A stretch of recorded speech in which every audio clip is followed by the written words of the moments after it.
The first week and day of NFL free agency has been underway, and it's been hectic to say the least. I swear, I got my alert set to whenever Adam Schefter tweets, just so I stay up to date. And That's a must for this season. my phone's going off non-stop. So I feel like his thumbs have to be on fire at this point. Dude's getting blisters and calluses on the tips of his thumbs because he's tweeting so damn much.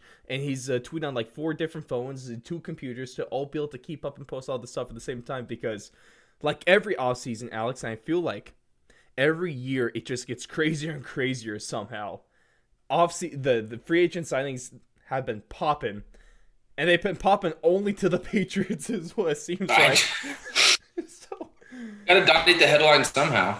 oh, if hey, they were like, "Ha, Brady, you can do that, but look what we can do," because we all know that was not a good breakup, and we all know those exes still think about each other every day. They go to sleep at night. Well, maybe not Tom Of Brady, but course. we know Bill Belichick still thinks about Tom Brady every day. He's just trying to warm up them, but we got all that and more because we're going to talk our biggest winners and losers of the trade period thus or the free agency period thus far. We're going to talk the biggest names that are still out there and still deserve a lot of freaking money. We're going to talk the most underrated and overrated value signees and free agency pickups. And the most overrated one is one that it's true, but you guys might not like to hear the facts about this one. Then, of course, we're going to talk about a little more about the Patriots. We're going to talk the Chiefs running back situation as well as the Bucs bringing everyone back. They got the band back together. Then we're going to talk Fitzpatrick, Jameis Winston, and if the salary cap is actually a real thing. Because I don't think it is. But we're going to get into things first, Alex, because I'm your host, Ross Allen. This is our guy, NFL correspondent, AK Alex Kropp, going to bring you all the fire takes because that's just what he does at this point. What is going on, Ross? Listeners, it is a great time to be a Tuesday. It is the middle of March. We're right in the middle of March Madness season. We got free agency popping off, spring trainings going on. And do you want to know what I goes mean, down next month? The NFL I am draft. looking forward to the draft so much. I mean, the NFL has done such a great job at just having a stranglehold over the entire sports calendar. And I mean, I'm here for every single minute of it. We are a sports podcast, but my specialty obviously is the NFL. This is what I live for. This is what I die Hey, for. this is bread This and butter. is every single month of the year is the NFL, and this is just one of those months, just one out of the 12. This is Roger Goodell's world, and we're all just happy to be a part of it at this point.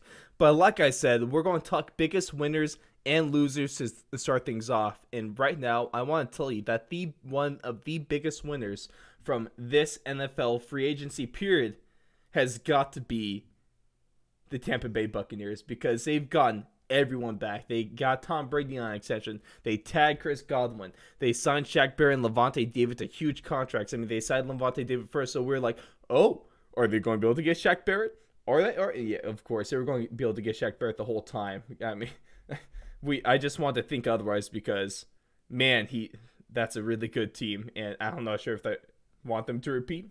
I have no bias against Tom Brady, but the Buccaneers are already looking really good, and they've Shaq Barrett and Levante David. They didn't even sign huge deals as well. They still got paid. They got their money, but Shaq Yeah. Barrett was talking about breaking the market. He didn't really do that here. He took almost like a Tom Brady thing where he still a little more than Tom Brady, because Tom Brady hasn't really ever gotten paid. Shaq Barrett got paid, but he didn't break the bank, and they were still able to afford everyone. And he did what's best for the team, and what's best at the end of the day is pretty much winning the Super Bowl. So they did just that.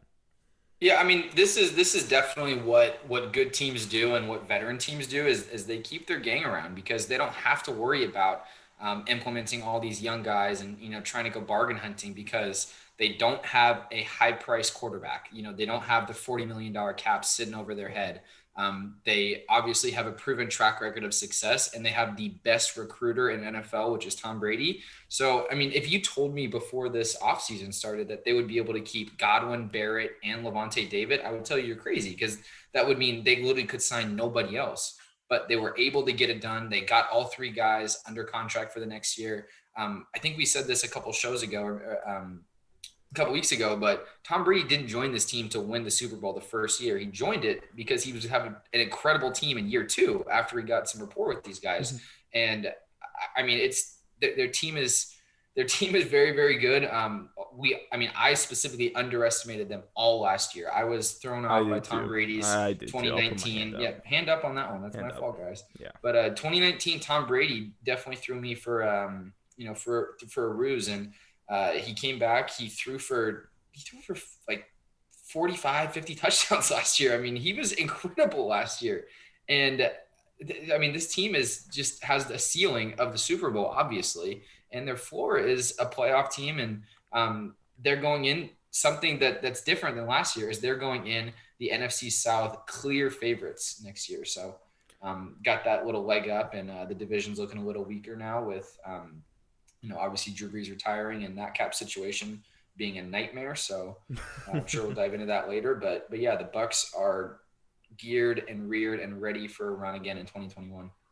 And that's to say the least. So keep that team in your head, because when we get later into the show, we're going to bring them back up. Now, the next winner from the NFL free agency period so far is, I gotta say, it was former Steelers pass rusher Bud Dupree, because he goes over to a legitimate contender, obviously better than the Steelers, obviously has a better chance of winning the Super Bowl at this point in time, but he not only goes to a better team, but he gets paid in all caps, because he signs a 5-year, $82.5 million contract. He's making $35 million guaranteed.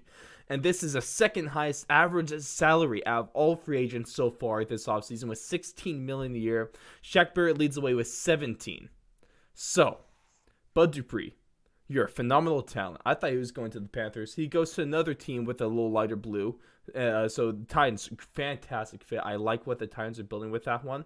I think it's a great move by that team, and I think he's well worth the money, especially because if you're the Titans, we talked about it last year, or during the last season, is that you sign these couple pass rushers, you end up cutting one, then the other one, Jadeveon Clowney, just kind of, so you cut Vic Beasley, then Jadeveon Clowney, he was signed that 1 year with you, but he didn't do anything, and so you get anything. Bud Dupree is guaranteed at least 5 sacks a season. And if he doesn't get that, I'll eat my words, but he's going to get you at least 5 sacks. I think that's a very fair number to say. And the Titans, they pay for him, but also you pay for what you get. So, fantastic move right there. Bud Dupree, congrats on getting paid, my man. Yeah, I mean, this is a pretty unreal contract for a guy, and this is now the second guy this free agency that had a season-ending injury and got absolutely paid in the offseason. So, all that talk about, guy goes onto the franchise tag, or, such a risk with all these players, and if they get injured, they might not get their next contract. But I think it's been established this offseason that the true superstars in this league, it does not matter their health the year before, unless it's a degenerative issue, unless it's a Todd Gurley type situation where it's an arthritic knee that clearly is not getting better. But if it's an issue that, people have been proven to come back from, these people are still going to get paid the same amount. They just now, they almost are more attractive in a way because they have less mileage on their bodies. So right.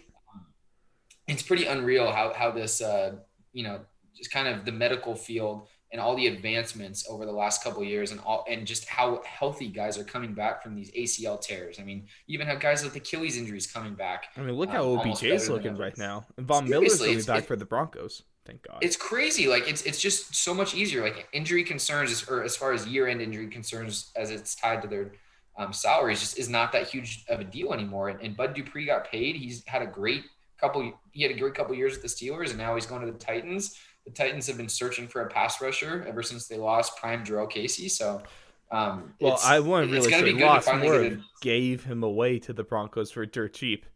Well, I more said don't resign. You got to listen to my words there, Ross. I said they lost prime Jarrell Casey. Prime, okay. Jarrell Casey was there, but it's just a skeleton of him. Just like the Niners had D Ford for the last 2 years. He clearly didn't do anything, but, that's just how it goes. But yeah, Bud Dupree got paid. Happy for him. Happy for the Titans.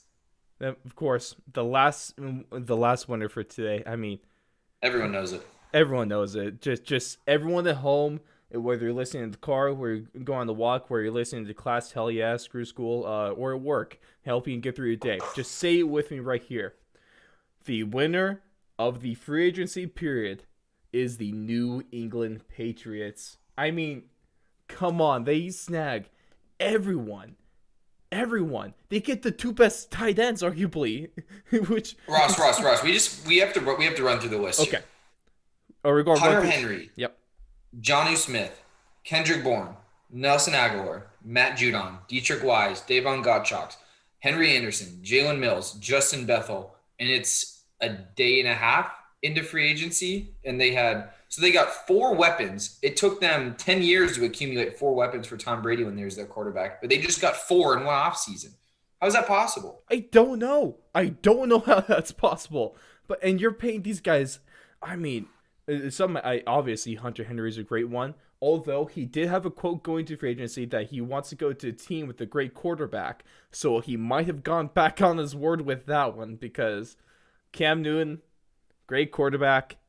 It's not 2014 anymore, so I don't know what we're doing with that. Nelson Aguilar. I mean, I see little to no way that Cam Newton starts week 1 for the Patriots. That can't happen. Unless right? they get no one, which, come on, they're going to get that just can't happen. Gardner Minshew. Get Gardner Minshew. That's all we have to do. Thank you. Just make me right on this one. But, dude, Hunter Henry for 3 years. Jonnu Smith for 4 years. They're going to go back to the old Gronk and Alex Hernandez kind of Aaron Hernandez, thank you. I mean, don't really want to give that guy more credit than he deserves. Yeah, we don't need to get his name back in the news. Nah, that's old news at least at this point. But they run a couple tight end set. If you're going to be, if Cam Newton's the quarterback, if he's a quarterback, probably going to be doing a lot more running with him because, like I said, he's going to have more rushing touchdowns and passing touchdowns. So they might bust that out. I do like Nelson Aguilar because he had a complete career emergence there in the desert in Vegas. Kendrick Bourne's a solid receiver from the Niners. And then, dude, Jalen Mills, a guy that helped beat that Patriots team back in the Super Bowl, in Super Bowl 52. He gets money with the team that he got the Super Bowl over. And I like that move because you did say that New England is a place where defensive backs go to die, but I think Jalen Mills still at least has a little bit of mileage left in him. But, dude. They'll have a couple good years and then they'll die. Oh, okay. Fair enough. Like Darrelle Revis. Stephon Gilmore was the DPOY. Come on. Yeah, good point. Now he's still hasn't been traded yet. I guess they're still going to trade Lame duck. I don't know what they're doing, but all we know is that the hooded one has been making moves, and the Patriots have, for the first time I've ever really seen, they've been spending money. And so, I'm worried. I'm worried about this Patriots team. I'm worried about Bill's mental health right now. I mean, he's got early onset dementia and doesn't really remember that he has players or that he hasn't in the past signed free agents, and then all of a sudden he's like, oh, I guess I have this money to spend. Why not just use it on these players that I like? So I think he just forgot what he's done for the last 20 years, and maybe he thinks that this is going to work for him. Or maybe he just, maybe what this is Bill's cry for help. Maybe he's so shook about losing Tom Brady and Tom Brady flipping everything, winning a Super Bowl the year after. He grabs all the headlines. Bill's all of a sudden, he's in his lab. He's all pissed off. He doesn't have anywhere to go. No one's talking about him anymore. Everyone's talking about how Brady's the GOAT, and Bill's just sitting there just stewing. And he's like, you know what? Screw this, guys. I'm going to sign every single free agent, dominate the headlines because I need help. I'm so sad, and I'm alone now that I don't have Tom Brady. Is this Bill's version of a midlife crisis? He's buying friends. This is a midlife crisis, Alex. Because what do we see? We see older people. They go out, they buy that shiny red Corvette. Oh, yeah. Mm-hmm. So was Bill Belichick's Corvette? It's the top free. It's every top free agent. It's every tight end. It's every tight end. It's every wide receiver. It's every D end. He goes out. He just gets this and. Okay, Alex, building through the draft is overrated.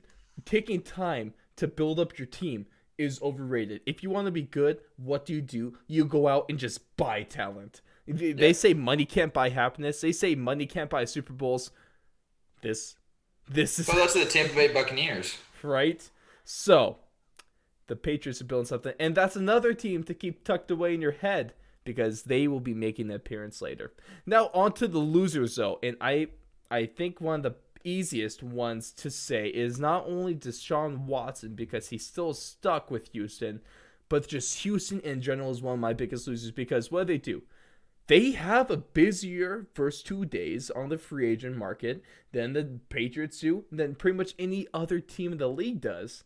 But those 12 names that they sign are really lackluster. I mean, They're not good. Let's just say we don't have to sugarcoat it out okay, here, Ross. We're not a Houston Texans podcast. They signed a bunch of nobodies to a contract. No, they're not clearly nobodies. means They get Mark Ingram, okay, and they get a quarterback that's just as good as Deshaun Watson at a better value, and that's Tyrod Taylor. And of course, I am joking because this is not good.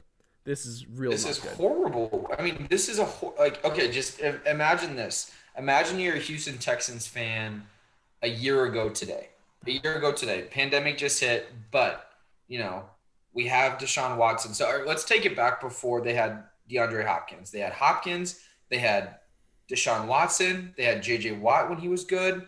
They had this playoff run where they put 24 points on the Chiefs before they could even blink. Well, you've seen their new season ticket holder thing, their little pamphlet where it's just a blank page that says season ticket holder instead of having all these star players like they used to have on there. Oh my gosh, that's so tough. I mean, this is just ridiculous. What we were talking about earlier before we came on the podcast was if this isn't the most obvious and this is just so out there that they are tanking next year. I mean, the fact that if they don't trade Deshaun Watson now, I have zero clue what they're doing because they're clearly trying to put a team together that's not going to win any games. They made sure to sign all these guys to 2 or 1 year deals because they want everything to expire. They're basically running this NFL team like an NBA team where they're just going to try to tank, get a quarterback in the draft, reset this whole thing, sign all your new players. Once all that money kicks in, and all these players that they just signed are going to be off the books. And the only way to do that is to trade Deshaun Watson. And I think a big thing for them is what's kind of what the media I think is missing right now is they don't want to trade with Miami right now.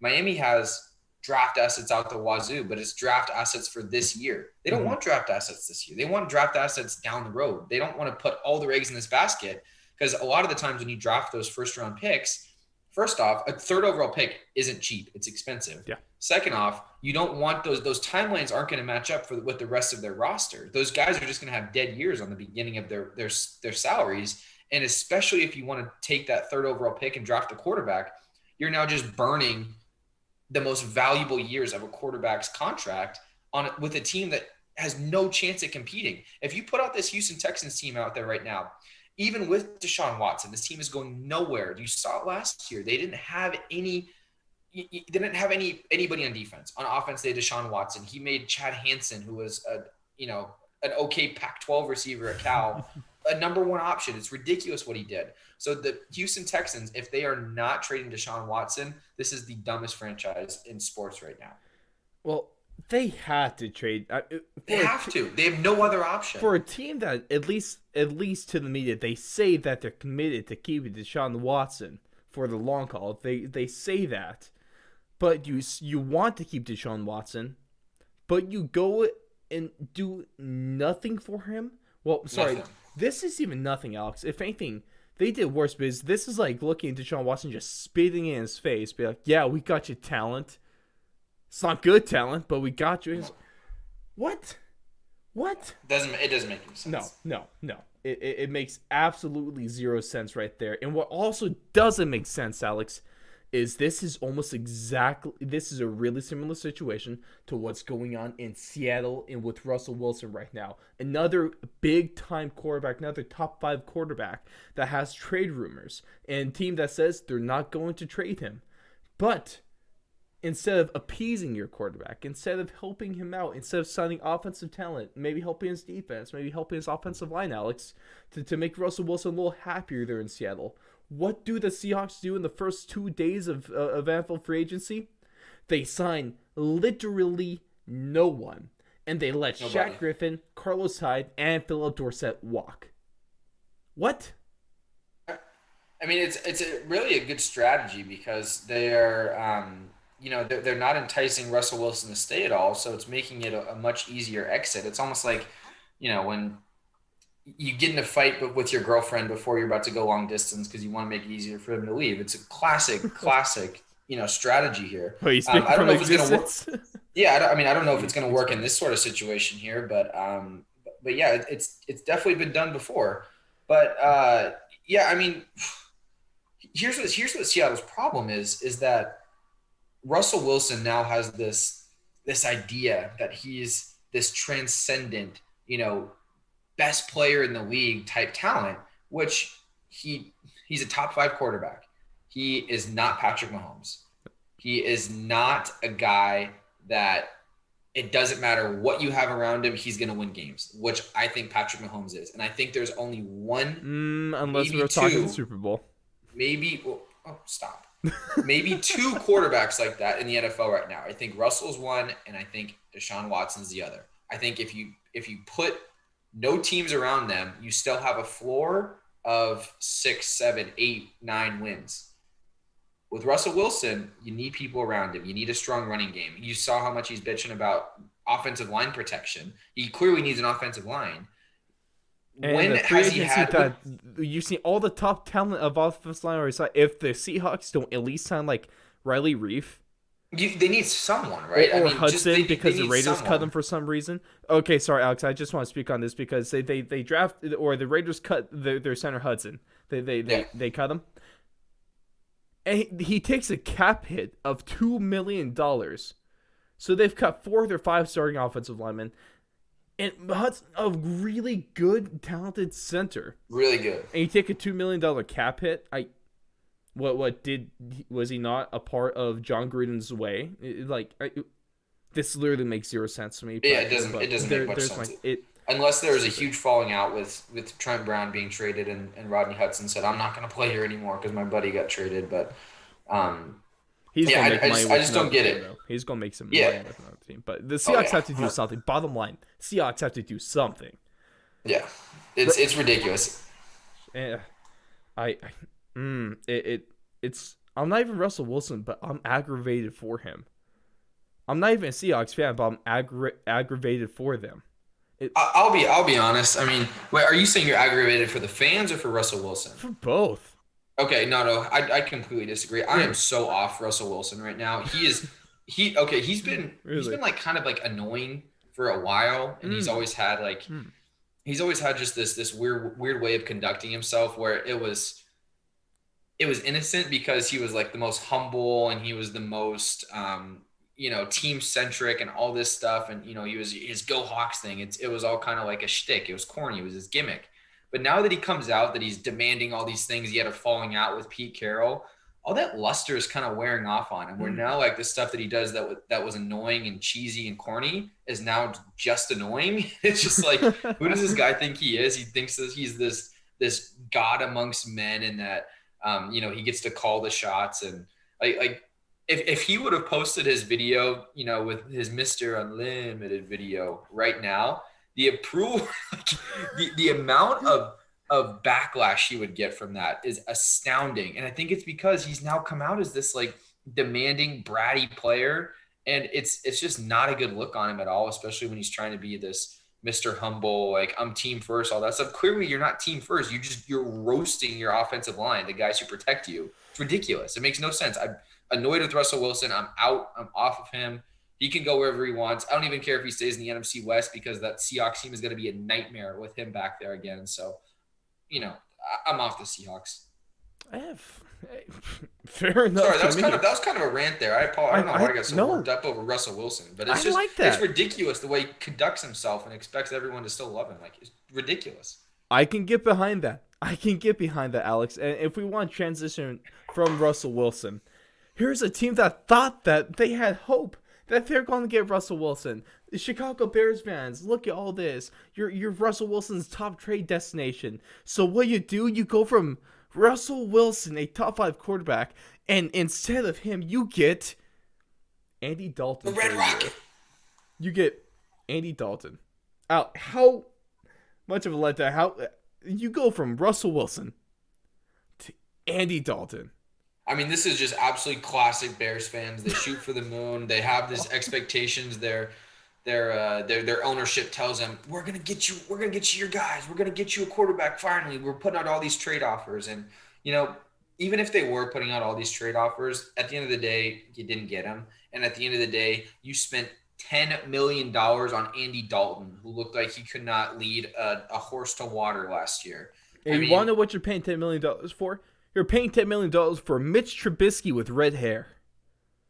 Yeah, and less mobile Mitch Trubisky. It makes no sense. It literally makes no sense. Like the Bears have done an incredible job at ruining a top 5 defense for the last 5 years. And I think for going just off of this, I had the biggest loser here as Bears fans specifically because I really do feel for them. And if we want to throw an honorary mention there to wrap in with the Bears, Allen Robinson, because not only do you get stuck with the franchise tag, you get stuck with less money, you don't get a long-term deal, but you go from Nick Foles, Mitch Trubisky, to Andy Dalton throwing you the football. I mean, Andy Dalton at least he's been able to show that he can sustain a number 1 receiver and he'll feed the ball to AJ Green. So we touched on this the earlier part of the show. Allen Robinson's going to get paid next year. All he's doing is just taking another top 5 wide receiver salary for this year. It sucks that he doesn't have a long-term deal. It sucks he doesn't have guaranteed money, but we've seen this story before where a guy gets franchise tagged and the next year he gets a bag. Still wasting his time in Chicago, though, is the unfortunate thing here.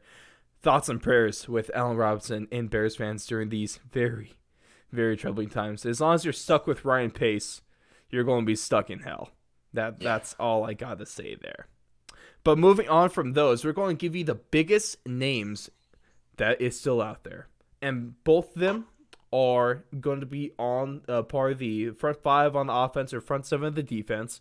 And for you, Alex, I would like to say that the biggest and most important free agent out there right now is left tackle Trent Williams, the best offensive tackle in the league right now, hands down. But also, Melvin Ingram is a very important edge rusher out there from the West Coast as well. And a team that needs any bit of help on the defense is going to be looking to sign Melvin Ingram. But the most important guy that any team that needs any sort of offensive help at the front line, they need to get Trent Williams right now. He's the best free agent on the market.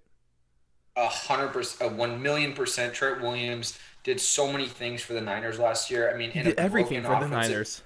He was so good last year. And the best part about Trent Williams is it does not matter the style of your offense. It doesn't matter the style of your offensive line. He is moldable. He is an athletic freak who can go out there on a bubble screen to the left. He can pass block with the best of them. He can run block and road grade with the best of them. He can get out in space. You put him one-on-one with any right defensive end in the league, and that guy's he's not going to create havoc. His stats are unreal. He was the best offensive tackle last year. He's going to be the best for the next 3 to 5 years. He had so many years off with the formerly Redskins that he's not, what is he right now? Is he 25? Or what is he? Sure. Oh, no, he's 32. So he's old, yeah. But he's got the body of a 25-year-old because he hasn't played. He's still in his prime. He's clearly in his prime. You saw it last year. I mean, if he goes out on that huge hiatus and comes back and looks shaky, we're having a different conversation. But he was the best tackle last year. And my gut says he's going to stay with San Francisco. They haven't made any splashes in free agency. They don't have a ton of money, but I think they're going to find a way to get him back in the fold some way or another. And then on the other side, Melvin Ingram. You've seen how much money defensive ends are making right now. Shaq Barrett got 17 a year. Bud Dupree got 16 a year. Leonard Williams got 21 a year to stay with the Giants. I mean, these guys are getting huge amounts of money, and Melvin Ingram's just the next best guy up on that list. And guys that start, running out of options on their edge rushers, they're going to find and they're going to say, okay, let's just pay Melvin Ingram. We have to. There's no other choice. So he's going to get a massive contract in the offseason. I don't know who it's going to be with. It's probably going to be, gosh, I don't know. If I had to guess, You staying with Vegas? I think he's probably going to go to Vegas just because they haven't really made any other splashes in the offseason. I think they're like a lot of other teams waiting for the quarterback market to play out, but they're going to be left without a seat at the table, and they're going to need to spend that money somewhere. So I don't see Melvin Ingram really going to any big popular destinations because all those big teams don't have any cap space left. So he's probably going to get a four-year deal worth anywhere from 15 to 17 a year, and put up stats again. But I don't see him going to an impactful team really. But he's still the best edge rusher left on the market right now. And then you say maybe Vegas. I think that ship might have sailed with the signing of Yannick Ngakoue. Just because they got their big defensive guy that they spent money on, but they still do have the cap space realistically. If they want to get another Melvin Ingram type guy, I'm still rolling with the Dolphins though on that one. But I mean, you thought the Patriots would be done signing tight ends after they signed Johnny, and then all of a sudden they also gave. What I love what the Patriots did because they gave the exact same AAV to both tight ends to make sure that they weren't fussing over that. So. I thought that was a pretty smart move there by Hoodie Bill. The Patriot way is exactly what that is. Equality. Equality, right? And then we're going to roll into our most overrated and underrated or best value, worst value free agent signings thus far. And Alex, I just want to say that I have a couple honorable mentions I want to get out first. First off, Marvin Jones Jr. to the Jags is huge. Getting reunited with his former offensive coordinator that he had in Detroit. That's big. This is I was thinking almost more like a Kenny Galladay type guy, but Marvin Jones Jr. is a still really high-level talent at the wide receiver position. He's going to be a good target for Trevor Lawrence once he finally gets into Jacksonville and we finally just make the whole draft official at this one because we all know they're going to take him. But then also, one of the more recent ones, it was the Bills signing former Saints wide receiver Emmanuel Sanders. I said that the Saints signing Emmanuel Sanders last year was the most underrated signing, and I would say that Emmanuel Sanders is one of, if not the most underrated wide receivers in the league. And the Bills getting him is going to be great because now you got Stephon Diggs, who was the best. He had the most receiving yards last season. Cole Beasley had a sneaky good season in the slot. And now you get to throw Emmanuel Sanders as a wide receiver 2 on the outside opposite of Stephon Diggs. Josh Allen is going to have a field day with this offensive trio. Yeah, I mean, he really is. And that's a great call there with, Emmanuel Sanders, he puts a lot. I just think swapping John Brown out for Emmanuel Sanders, it does a couple things. You don't need the top off the defense kind of guy anymore. With Josh Allen, Diggs can go over the top. Yeah. Sanders at his advanced stage is not going to go over the top a huge amount, but he still has the ability to do it. Gabe Davis, same way, is not your prototypical burner, but he can go over the top if he needs to. But I think this gives Gabe Davis, the guy I just mentioned, a ton of room to now slot into this second outside receiver opposite of Stephon Diggs. Let Emmanuel Sanders run the middle of the field. Let him play in the slot. This just rounds out that team so well, and especially with Cole Beasley still out there, waiting to see if where he's going to end up next year. I just think this gives the Bills a ton of options at receiver for next year, and it's just going to give Josh Allen everything he needs to have a great season again. But for my most underrated signing, and I think everyone a couple weeks ago when Massacre Week was happening, we saw the Chiefs do something a little questionable. They got rid of Eric Fisher. They got rid of Schwartz, their right tackle. Mitchell Schwartz. Michael Schwartz. And Mitchell, something Schwartz. One of the Schwartz. M. Schwartz. They got rid of one of the Schwartz. They got rid of both their tackles. But you're a real one if you understand that reference. Come on, Spaceballs. Thank you. But they got the second best offensive lineman on the free agency market. I think Joe Thuney signing there for 5 years $80 million. It seems like a lot, but it's one of those positions. And this just kind of struck my head when we're talking about Corey Linsley. We're talking about Joe Thuney. And it's these guys that they sign at a place, they're a good player, and then you don't hear their name for years because they've been holding down that position. They don't get hurt. They do everything they need to do. That's who Joe Thuney is. He's going to be opposite of Dr. whatever his name was. Who's that guy's name? Their right guard, the one who went to go fight COVID on the front lines. Duvernay Tardif. Yeah. Dr. Duvernay Tardif. So he's going to go opposite of Duvernay Tardif, and they're just going to man the middle of that Chiefs offensive line for the foreseeable future. And what do you need to do when you have a quarterback like Patrick Mahomes is you need to protect him, but more importantly, you need to protect him on the inside. And that guard play is going to be so key for them to be able to have that long-term success. So Joe Thuney to the Chiefs was a huge signing for them. It's gonna completely change their offensive line dynamic, and everyone else you bring in is now going to have a guy like that's been a part of the Patriots offensive line system, and he was under Dante Scarnecchia and was in that whole era of great offensive linemen, and he's just going to bring all that knowledge, and I think it's an incredible signing for the Chiefs. I love that. Also, I just love seeing offensive linemen get paid. Get your money, big fellas. Get the bag dropped. 5 years. Get your $80 million with nearly 50 guaranteed.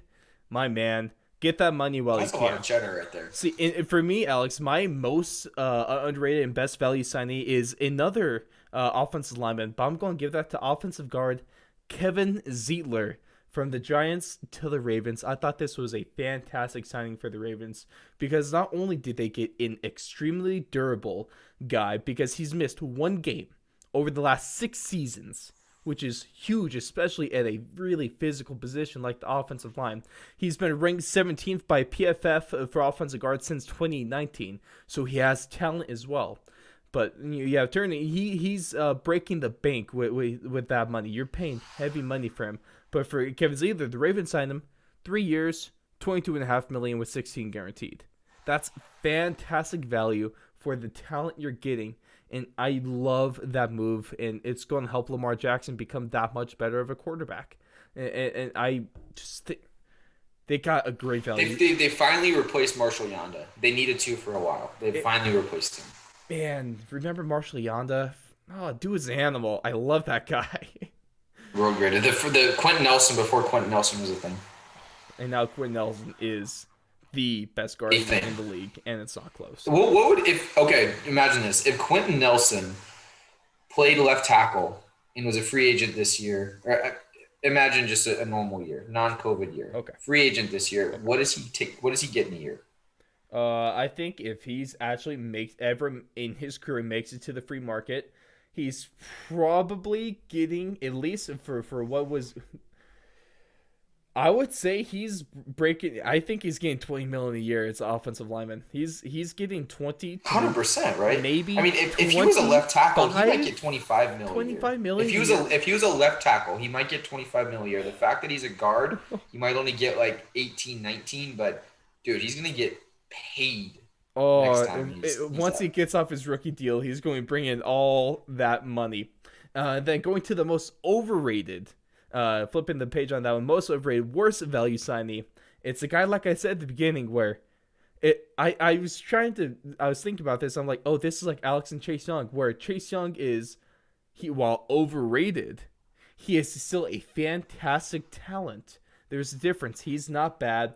He's a solid player, but you can be good and be overrated. That's the thing. That's the thing that people need to think about. But here, Alex, the most overrated signing, and while he's still a fantastic player, I'm not trying to downplay his impact on the game defensively, but J.J. Watt to Arizona is the most overrated and worst value signing of free agency thus far. And I would much rather have signed Yannick Ngakoue, guy that plays the same position, who got $2 million less on his deal. The Raiders had the better deal. Well, J.J. Watt, fantastic locker room leader, fantastic guy on the field, fantastic guy for the community. He's played just 8 games a season over the last 5 years, and you sign him to $28 million, and you sign him for $23 guaranteed when he's clearly on the downhill of his career. I like the move, but I don't understand it financially. Yeah, it doesn't make any sense. Let's just say J.J. Watt is way past his prime. Getting anything north of $10 million a year for J.J. Watt is atrocious. If you didn't steal J.J. Watt already, I would have picked him. But I'm going to go to a different guy, and almost almost a reverse of this situation. There's a guy that had a great year in 2020, fantastic year. He was a top 5 pick a couple years ago, still on his rookie deal. Great 2020, almost a breakout year.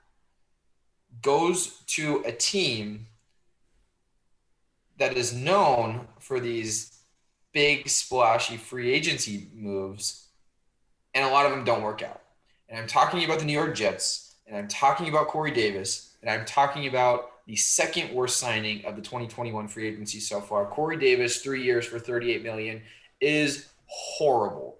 Corey Davis is the most overrated receiver in the NFL right now. If you look at his stats, if you look at his game logs, he has a couple big plays every so often, and he had a great 2020 because A.J. Brown was banged up, and Ryan Tannehill was one of the most efficient quarterbacks in the NFL. He will never be as good as he was in 2020. You can timestamp that if I'm wrong. That is totally on me, but I see no way that he is better in 2021. He was in such a great situation with Tennessee. He was already, written off. He was already just like playing with house money because Corey Davis is a dead asset after they didn't extend him after the 4 years. So he's now going to go to the Jets with expectations, with no other number one wide receiver on that roster. He's going to have to come in and try to be that number one receiver. He's going to get the best corner every single week, and he's not going to be able to perform. Doesn't have anyone to throw to him. This is just I have no idea why they made this move. No idea. It makes no sense. They needed a receiver, but you didn't need to get the most overpriced free agent receiver in 2021. So I don't get it at all. Yeah, just to sum up, Alex, you're paying a wide receiver 2, wide receiver 1 money, and that's just something on a bad team. On the team that doesn't have a quarterback. Thank God, it's a Broncos fan me. There's rumors going on that the Broncos are going to trade Tim Patrick and a second rounder for Sam Darnold. There was a rumor, and that was going to be one of the worst trades in history. Thank God it was false. Thank God, because I think I would throw myself out this window. But there we have it. Those are all we got you for the biggest winners, losers, overrated guys, and best guys on the market. Let us know what you think. Drop it in the comments on Twitter, Instagram. Drop it in leave a 5-star review on Apple Podcasts with all your picks from this, and also in the YouTube comments as well. And with that being said, Alex, time to roll it. We want the ball, we're going to score. Tell them to bring me my money. Yeah! Dollar bills, y'all. So we buying or are we selling? And I told you to keep this team in your head when we started this thing in our opening segment with the winners. But we're going to talk about the Patriots, and we're going to start off talking about the Patriots in our best fan favorite segment. This is, of course, buy or sell, and you have 5 statements most weeks. Sometimes we go a little over because it's fun to do a little extra. Sometimes we need to. But I got you 5 statements this week, and it's up to you of whether you're going to buy that statement or if you're going to sell it.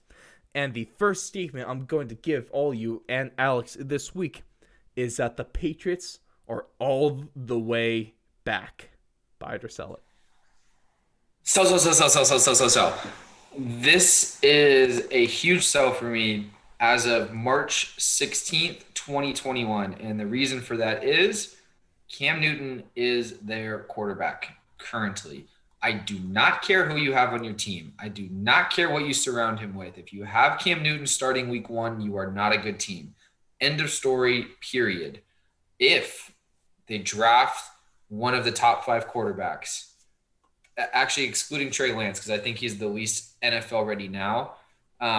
If you don't draft one of those guys. If you don't trade for a Jimmy Garoppolo or a Jimmy Garoppolo type, we're talking like the 12 to 21 rank of quarterbacks. If you don't trade for one of those guys, I'd even throw Derek Carr in that mix. If you don't trade for one of those guys, those competent starting quarterbacks, this will not be a playoff team. You need to have someone better than Cam. It does not make any sense that they don't. Well, I'm going off the assumption that we made earlier, Alex, is that there's no way that Cam Newton is going to be the starting quarterback this season. So going off that, I mean, it's a little risky, but I'm going with that assumption. I'm going to buy the statement that the Patriots are all the way back in the sense that, yeah, they're definitely going to the playoffs this year because they're going to get their quarterback, whether it be maybe they get Trey Lance, maybe they get Mac Jones, maybe they get a Gardner Minshew who can take you to the playoffs with this supporting cast, because this supporting cast, if you get any bit of a decent quarterback with it, you're going to go places and you're going to compete in that division. Now the AFC East is looking like a very good division again because you had the Bills, who are one of the best teams in the league. You have the Dolphins, who are one of the best teams in the AFC. They only didn't make the playoffs last year because that's how damn good the AFC was. You have a 10-16 missing the playoffs. How often does that happen? And now you have the Patriots making huge moves. And you get Bill Belichick in this. I think it's going to work out. And the Patriots are going to be back in the playoffs. And they are going to... The Patriots, I wasn't scared of them last year, Alex. I've been scared of them almost every year I've been a football fan. And I am once again afraid of the New England Patriots. So I'm going to buy this statement. Next one for you is a little background on this. So the Chiefs on Tuesday cut backup running back Damien Williams. Because they have a somewhat heavy backfield. They still have Clyde Edwards-Helaire and they have Le'Veon Bell. Damien Williams, unfortunately, he was one of their heroes in Super Bowl 54. So is playoff Damien.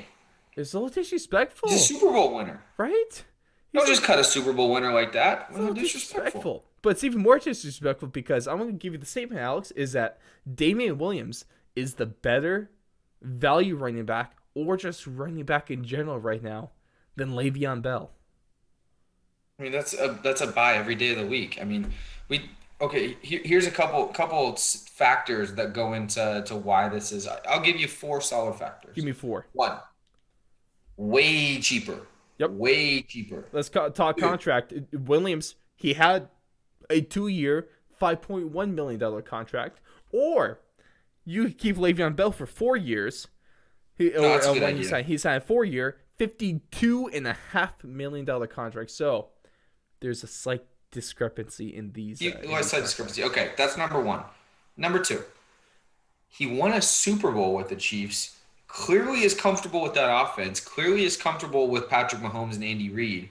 He's got the rapport. Le'Veon Bell, whenever he did play last year, wasn't good, was not efficient, did not seem to have that kind of rapport with those guys. So there's number 2 right there. Number 3, you don't have the wear and tear on Damien Williams because he sat out all last year. So if you're the Chiefs and you sign on a 2-year deal, run him into the ground. Who cares? if Clyde Edwards-Helaire gets hurt, or if he's overexposed and he's only good in niche situations, run Damien Williams into the ground. He's got fresh legs. You don't need to worry about him long term. Le'Veon Bell has been run into the ground. It doesn't make any sense for him to be getting 20, 25 carries or 20, 25 touches. I guess we got to talk touches now with running backs because they're so involved in the pass game. But you just don't have to you can't rely on him like that. And you can with Damien Williams because he did it 2 years ago. And he also didn't play last year. He has a whole year off. So that's number 3. And number 4 is I just don't really like Le'Veon Bell's style right now. I think especially with his type of approach to the game where he's very patient and he looks for cuts and he's looking for those little holes and he's very elusive. The moment you lose your athleticism and ability to make people miss and you're already a slow, methodical runner and you don't have that breakaway speed that some other guys do, it's trouble. It spells a lot of trouble. Le'Veon Bell just does not look like the same player he did in Pittsburgh. He never looked like that with the Jets, never looked like that with the Chiefs. And it's just you're throwing him out there because his name's Le'Veon Bell, not because he's a good running back anymore. And that's a problem. And what that also does is it takes away from Clyde Edwards-Helaire. When you have a stud running back in the backfield like Clyde Edwards-Helaire, who's young, you don't want to put a big name who's going to cause a lot of trouble, who's going to not be good for his development, is probably not going to be the best mentor, steal some of the media spotlight. All that, you don't want that in the backfield with a guy you drafted in the first round last year who's Patrick Mahomes' personal pick as a running back. It just doesn't make any sense. No. I couldn't buy this statement more. Double the price. I'll take it. The only problem is that, he would have, I guess, that big contract. He was, at least with the one in 2020, he would have a $15 million cap or a dead cap hit, so you can't really cut him. Yeah. But also, I think if we just want to talk about, they shouldn't have signed him in the first place because no one cares. Well, of course, at least that dead cap hit was just to the Jets. The cap hit this year is $705 from the Chiefs. But I'm just going to tell you right now too, I'd rather, even talent-wise, I'm taking Williams over Le'Veon Bell every single day of the week, especially in that Chiefs offense. Williams is a way. Yeah, all things equal right now, I'm probably taking Damien Williams regardless. Yeah. So I don't agree with this move by the Chiefs with this one. Another team that I told you to keep to just keep in the back of your head when we started the show was the Tampa Bay Bucs. And so the third statement I'm going to give you, Alex, is that the Tampa Bay Buccaneers, after keeping the band back together, are Super Bowl 56 favorites. Buy it or sell it. I'm going to... See, this is tough. This is tough because I don't think any team in the NFL is going to be a favorite until Patrick Mahomes is out of the league. I think every year Patrick Mahomes is in the league, he has the best statistical chance to get to the Super Bowl because of how good him specifically is, how good he is. So no, I don't think they're the Super Bowl favorites. I think they are the Super Bowl favorites in the NFC for sure, just because of how good they looked. And this happened last year. And I think this narrative kind of played out last year, and we saw it, and it made both of us look bad in the residual here. But there's not any big game teams in the NFC. It feels like the Packers choke when it's big. The Saints choke when it's a big game. Especially when it's against the Vikings. Yeah, it's just all these teams. You just don't feel like they have the juice to win in the big game.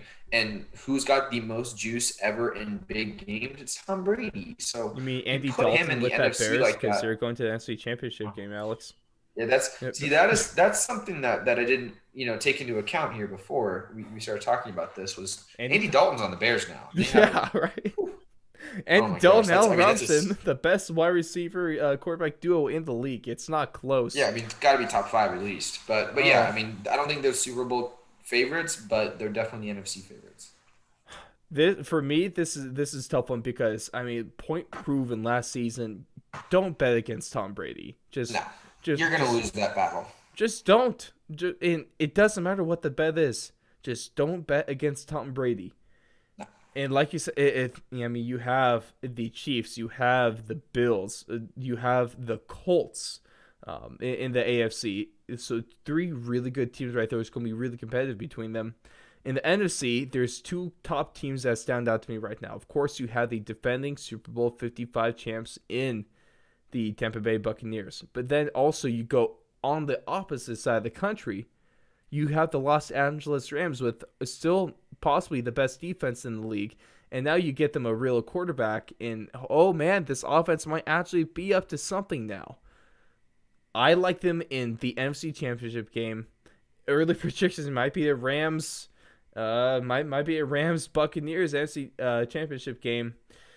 But, as of right now, I have to respect the reigning Super Bowl champs. I have to respect that they're able to get that whole team back together.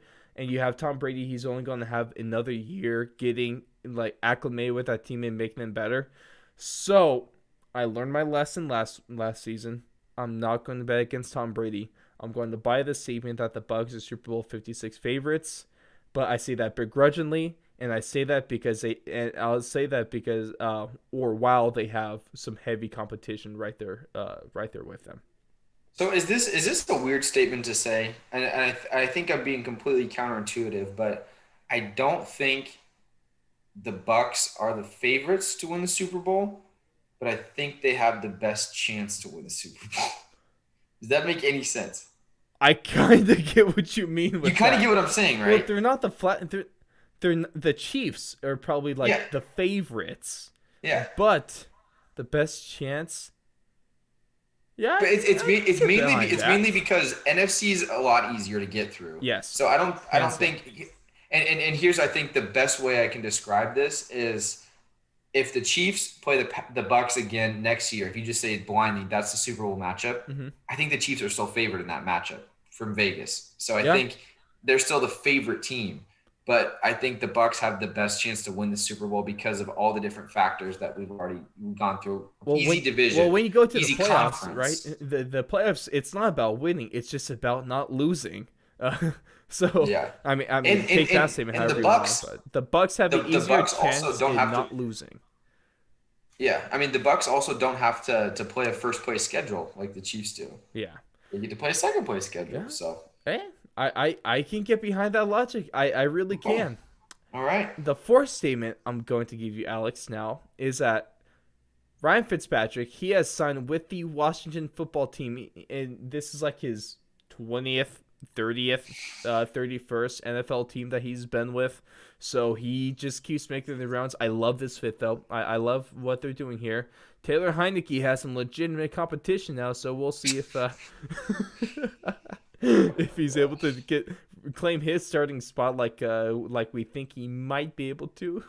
And then off the top of your head, before looking up, do you know how old Ryan Fitzpatrick is? Is Ryan Fitzpatrick 36 years old? He's 38. 30. Oh, dude is old. I didn't realize how old Ryan he was. Fitzpatrick will be playing longer than Tom Brady is. He's gonna be 39 this year when he plays. I don't need no TB12. If I'm Ryan Fitzpatrick, give me the steak and whiskey program right there because, oh, sweet damn, that man is killing it. And then another guy that's going to be in a quarterback competition on his own team is Jameis Winston. He signs a 1-year deal to stay with the Saints. And, I mean, Alex, we've been over this. It shouldn't be a competition. Jameis Winston should be the starter, and it shouldn't be there should be no doubt about that. At least he'll probably be able to prove that. Because if he loses out in the quarterback competition to Taysom Hill, obviously he's just not as good as we think he is, and so that's fair. But this statement is that Ryan Fitzpatrick is going to have a better season in 2021 than Jameis Winston. Buy it or sell it. Dude, this is one of the hardest decisions I've had to make this year. Because here's the thing is I think we as a podcast, I think you equally love Ryan Fitzpatrick as much as I equally love Jameis. Yep. And I also share your love for Ryan Fitzpatrick, and I think you share my love for Jameis. Yep. I think they're in very, very similar situations. I think it's going to be weird for me to watch a Saints game next year and not see Drew Brees behind, but I still just in the back of my head have a thought that the Saints quarterback is always going to put up gaudy numbers. So I think Jameis is going to have a better season statistically than Ryan Fitzpatrick because of the situation that Fitzpatrick's going into where he's got, two really good weapons. Antonio Gibson and Terry McLaurin are awesome weapons. And I bet you they will add another one in the offseason via the draft or via free agency. So he's going to have a decent amount of weapons. Logan Thomas kind of came out a little bit last year at the end of it, but he's got that defense, and Ron Rivera is going to rely on his defense. He's never been a guy to completely cut the offense loose and, let them throw the ball a million times. So I think Jameis is just going to have the better opportunity to be successful and put up crazy stats, which is kind of what we measure a better season in. Mm-hmm. But I think they're both in a very similar situation to win a ton of games next year. I think they each have and this is also barring that they both end up getting the starting job. Yep. But I think they both They're going are. to. I think they're probably both going to be like 10-7, and that would be a good year. I think that although Jameis Winston, he's going to have a fantastic season. I truly believe that. Ryan Fitzpatrick, I'm buying this statement. Ryan Fitzpatrick is going to have the better season. And I got one reason for you, Alex. Yeah. Look at the divisions. Which division do you think is better? The NFC East or the NFC South? Ryan Fitzpatrick is going to have 6 games against the Cowboys defense, the Eagles defense, and the Giants defense. At the least, Jameis Winston is going to have to worry about 2 games a season against that Bucs defense. A solid Bucs defense. Who knows what the Falcons could bring to the table? Not a good defense, I'll tell you that much. No, I mean, they're just here. But at the same, to your point, Alex. To your point, they're both going to have great seasons in their own right. I love both of these guys. I think Jameis is going light on fire. He had the LASIK. He already had the 33 touchdowns and 5,000 passing yards in the game. He has the LASIK. He's going to be even better now. He still has one of the best dump off guys in the league with a little slant mic. Okay. I like this, and also Alvin Kamara in the backfield is going to be really helpful for him.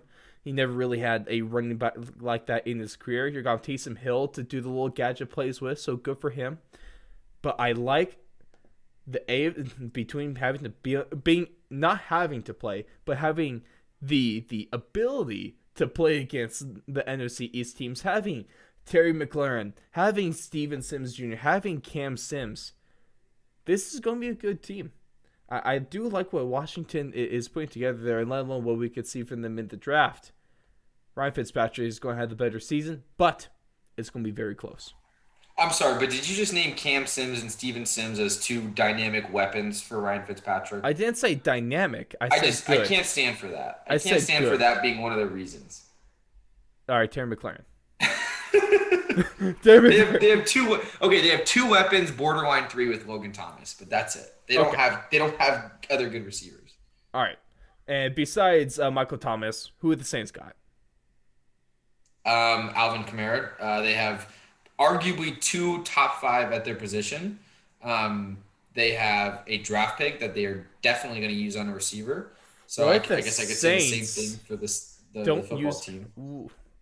What if the Saints don't use it on a receiver, but instead what they use it on Kyle Pitts? But they got a tight end last year in the draft. Is Troutman nothing do you think now? Kyle Pitts even falls that far? No, he's going top 10. Yeah, that's a problem. Yeah, I guess they just re-signed Jared Cook for less money. No, okay, here's the thing. Jared Cook is a very good Drew Brees type tight end. I don't think he's a great Jameis type. I think he's just a jump ball, like back shoulder kind of guy, and dump offs kind of guy. I don't think he's the type that Jameis is looking for, one that wants to push the ball down the field. So I think, yeah, they got to tailor that offense a little bit to Jameis there. They're going to need to get a burner. They're going to need to get Troutman kind of impressed me last year. I like the way he looked. I think he's super athletic. I think he can fill that tight end void pretty well for the Saints. But both of these offenses are not going to look the same come 2021 first game. So I think both these teams are going to have the ability to win a lot of games, like we said earlier. 100%. And the Saints are going to pull just an absolute wild card. They're going to trade up. They're going to take Trey Lance. And neither Jameis Winston nor Taysom Hill are going to be the starting quarterback next year, because that's the world we would live in. That'd be smart. That would be something else. And now the last statement I want to bring you, Alex, is one that is fantastic. It's a really good way to end on. And that is that the salary cap is a myth, and we're all suckers for believing in it. You know what? I'm going to say it's a myth because it's been a media story for the last month. I mean, it's been probably one of the biggest stories that every single media outlet's talked about. So it's they're either creating a ruse just to have, something to talk about with the NFL. But what I really didn't understand is maybe you can explain this to me actually is I don't understand the rules on not spending all your money and then having more and significantly more the next year. That doesn't make a ton of sense to me. Like, why wouldn't teams just, if they're tanking, save a ton of money, sign a bunch of players the next year with a good draft pick and be good? That's a very good question. Like, doesn't that seem super logical? See, what's been throwing me off is like the whole void years. Like Taysom Hill, his contract's technically 4 years, $140 million, but the chances of him actually seeing that money are near impossible. Is what's going on. Or you have teams that I swear, this is a term you hear hundreds of times during this time of year. They restructured their contracts because what a lot of teams do, they take like with the money they're supposed to be getting, and they turn that into a signing bonus with a new restructured contract, so that money doesn't hit against the cap. And I wish I knew more about these contracts because I would have to take a full-on law course to really understand the intricacies behind this. There's a reason I'm not a sports agent right now because I have no idea how the hell all this voodoo magic works when it comes to moving money around and moving contracts around to make it not hit against the cap because I have no idea how it works. I'm just going to be honest. It can't be real, right? The only thing that I feel like is real is dead cap. Like, dead cap is the one thing that people cannot get around. It's or dead cap or hard capped or any of the situations that you actually physically can't spend any money unless you restructure a contract like you're talking about. I think those things are real, but yeah, I just feel like if there's never been a situation where if a team didn't want a player, they couldn't go get him, So exactly. I want to say that if your team ever put out a statement, your GM or your owner ever put out a statement saying, "Oh, we really want to sign this guy, but we weren't able to bring him back to the team because of cap issues." Yeah. BS, because we see all this BS that they're able to restructure these contracts and make it work whenever they want to. If your team doesn't re-sign the player, it's not because they can't afford him because of cap space. It's because they don't want him. They don't want that guy anymore. That's the end of the deal. If the team doesn't re-sign that star player that all the fans adore, it's not because the whole statement of we could afford him because of cap space. That's saving their butt. That's an image PR play. No, they didn't want him, and it's time to just accept that. And it's time to accept that the salary cap is a myth being pushed by big NFL, by Roger Goodell himself, Jerry Jones, Roger Goodell. Jerry. Just so they don't have to spend more money. And we're all suckers for believing in this myth, in this urban legend that is called the salary cap. It's not real. It's not real. We saw what the Chiefs did last year. We saw what the Patriots are doing this year. There is no such thing as a salary cap. Nope. Not at all. If it's like this, why can't it just be like baseball? Baseball, if there's no salary cap, there's no luxury tax. There's no rules that you have to figure out with baseball. Right. Oh, yeah, that's a good point. That's what I'm saying is like with no salary cap, you don't have to worry about if they can sign a player, all these like cap rules. There's just no rules. Like you can just do whatever you want. That's why I like baseball. Hey, really good player. I'm going to give you $1 billion to play for this team, and there's nothing anyone can do to stop us. No, at all. That's the one thing I will give baseball that they have more than like the NBA or the NFL. Honestly, I kind of just prefer no salary cap. There's no BS. Hey, just go sign him and go pay him because makes our job a lot easier. Look what the league's doing. They're paying them anyway. So it's just extra bunch of BS that they have to play with, but rant over essentially with that. Been a couple rants today for us. Oh, it's been a good rant day. You guys are in for. You had a treat on this one, I gotta say, because the rants are some of the best parts. Yeah, it's like the rant is like it's like that nacho with like everything on it. Like everything, every other part of the nacho bowl is great. Like if you have a chip with just cheese, a chip with like just ground beef, chip with like just some meats on, great. But you get one with all three, it's even better with that one. But with that nachos talk all being said, that's going to wrap it for us with our NFL offseason Week 5 breakdown with the NFL free agency special. And before we end things, just want to give a big thank you to our Patreon supporters. follow, you can go to patreon.com/4thandlong. Or just $1 a month. It gets you into the door with a bunch of great things that come included with it. Go check that out now. But thank you to Ray Rodriguez for all your card needs. Check out on Instagram at the Big Bat Box. Shout out to Neil Wiley and his YouTube channel, Chosen Problems. And thank you to Ryan Watson. We love you all, and we would love to keep this list of sponsors growing. And I know that the NFL season, it's been over for a little bit now, but that doesn't matter because MLB's about to get started. The NHL's in full swing. The NBA just got on to the second half of the season. So head on over to ThriveFantasy.com or the Google Play or App Store and download Thrive Fantasy to get started with all your prop betting today. They do the job for you. And if you use our promo code, 4th and Long, if you deposit $20, they'll match your deposit up to $50. So like we say, Alex, that's just free money. That's just go get your money. Go get your money. It'd be financially irresponsible to not do this, guys. Come on. We're here to help you because we care about you all. Also helps us a little bit too. So just go ahead and get that done. Thanks for tuning in to the very end. Alex, to sum up the free agency period thus far in one word or phrase, what is it? Such is life. Such is life.